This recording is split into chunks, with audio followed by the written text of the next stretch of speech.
Hello friends, இன்னைக்கு நம்ம எப்படி அமேசான்ல பை பண்ண ப்ராடக்ட்டுக்கு எக்ஸ்டெண்டட் வாரண்டி போடுறது அப்படிங்கிறத பற்றி தான் பார்க்க போகிறோம்.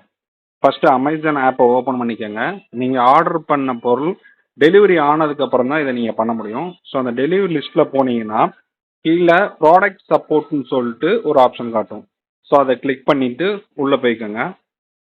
அது நெக்ஸ்ட் பேஜுக்கு போகும். ஸோ அதில் அப்படியே கொஞ்சம் கீழே வந்து பார்த்தீங்கன்னா ஆட் அண்ட் சர்வீஸ் அப்படின்னு சொல்லிட்டு ஒரு ஆப்ஷன் காட்டும். அது உள்ளே போனீங்கன்னா 1 இயர் 2 இயர்ஸ் இன்ஸ்டாலேஷன் சொல்லிட்டு 3 ஆப்ஷன் காட்டும். ஸோ 1 இயர் பண்ணுறதுல பெரிய பெனிஃபிட் இல்லை நம்மளுக்கு. ஸோ அதனால நம்ம என்ன பண்ணுறோம்னா 2 இயர்ஸை கிளிக் பண்ணிட்டு ப்ராசஸ் பண்ணுறோம்.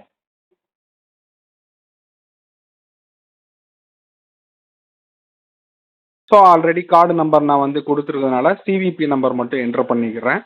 என்ட்ரு பண்ணிவிட்டு ப்ராசஸ் பண்ணுறேன். ஸோ இது சப்ஸ்கிரிப்ஷன் கேட்குது. இது நம்மளுக்கு தேவையில்லை. ஸோ கேன்சல் கொடுத்துட்டு நெக்ஸ்ட் போகிறோம்.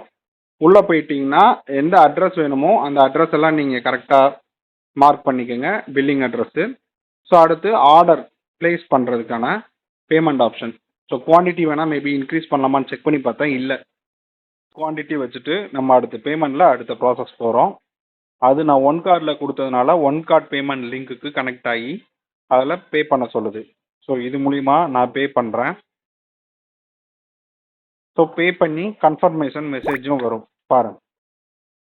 ஸோ இப்போ பே பண்ணியாச்சு. ஸோ கன்ஃபர்மேஷன் ஆயிடுச்சு. பே பண்ணதுக்கான கன்ஃபர்மேஷன் மேலே பாப்அப் மூலிமா நம்மளுக்கு ரிஃப்ளெக்ட் ஆகும். ஆயிடுச்சு. ஸோ இந்த பேமெண்ட் வந்து உங்களுக்கு எப்போ ரிஃப்ளெக்ட் ஆகும்னா 3 to 4 ஹவர்ஸில் உங்களுக்கு ரிஃப்ளெக்ட் ஆயிரும். அந்த ரிஃப்ளெக்ட் ஆன மெயில் பார்த்தீங்கன்னா உங்கள் ரிஜிஸ்டர் மெயில் அட்ரஸுக்கு மெயில் பண்ணிடுவாங்க கம்பெனிலேருந்து. நீங்கள் என்ன ப்ராடக்ட் வாங்குனீங்களோ அந்த ப்ராடக்டோட இது ஆட் ஆகி உங்களுக்கு அங்கேயே ரிஃப்ளெக்ட் ஆகும். ஸோ அதுக்கான கன்ஃபர்மேஷன் மெயில் தான்.